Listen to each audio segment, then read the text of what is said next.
Okay, so today I'm going to be talking about, will AI really replace humans?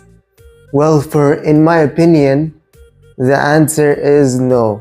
In my opinion, the answer is no. Why no?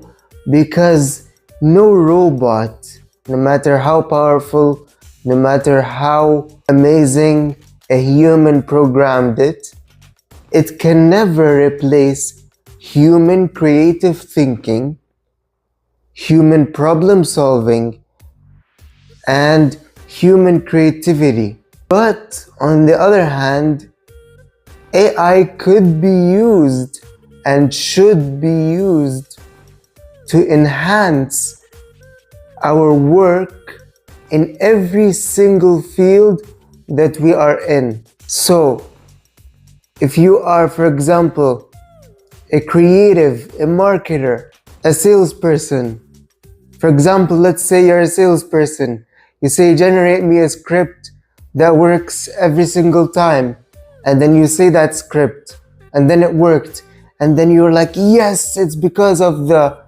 AI suggestion that helped me, and then it worked, and then you make some adjustments to the script to make it sound natural, and here you've got the best script in the world because you've made adjustments and you've asked AI to help you with that.